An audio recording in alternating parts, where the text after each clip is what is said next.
أعوذ بالله من الشيطان الرجيم.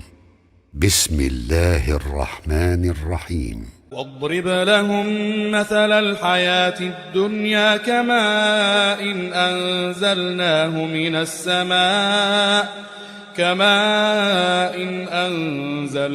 من السماء فاختلط به نبات الأرض فأصبح هشيما تذروه الرياح وكان الله على كل شيء مقتدرا.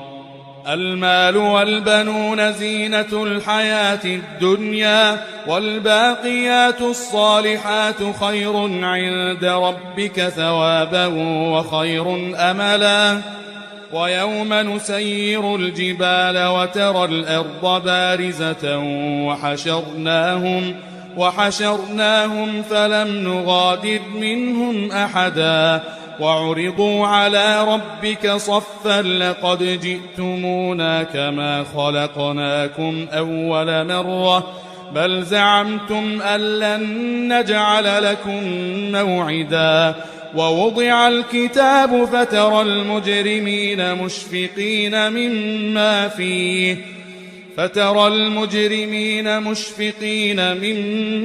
فيه ويقولون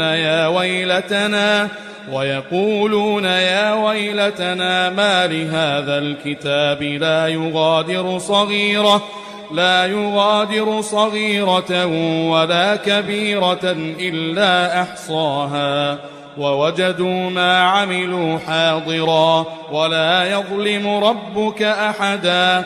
وإذ قلنا للملائكة اسجدوا لآدم فسجدوا إلا إبليس كان من الجن ففسق عن أمر ربه أفتتخذونه وذريته أولياء من دوني وهم لكم عدو بئس للظالمين بدلا.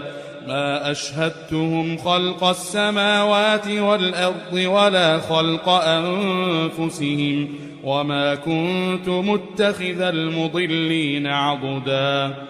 ويوم يقول نادوا شركائي الذين زعمتم فدعوهم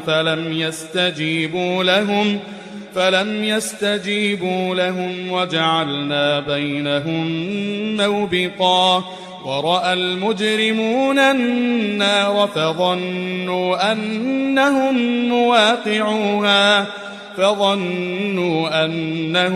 مواقعوها ولم يجدوا عنها مصرفا. ولقد صرفنا في هذا القرآن للناس من كل مثل وكان الإنسان أكثر شيء جدلا. وما منع الناس أن يؤمنوا إذ جاءهم الهدى ويستغفروا ربهم إلا أن تأتيهم سنة الأولين أو يأتيهم العذاب قبلا. وما نرسل المرسلين إلا مبشرين ومنذرين. ويجادل الذين كفروا بالباطل ليدحضوا به الحق واتخذوا آياتي وما أنذروا هزوا. ومن أظلم ممن ذكر بآيات ربه فأعرض عنها ونسي ما قدمت يداه إنا جعلنا على قلوبهم أكنة أن يفقهوه وفي آذانهم وقرا وإن تدعهم إلى الهدى فلن يهتدوا إذن أبدا.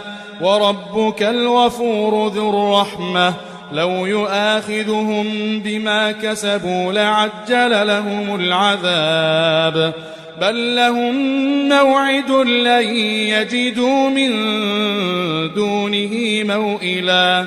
وتلك القرى أهلكناهم لما ظلموا وجعلنا لمهلكهم موعدا.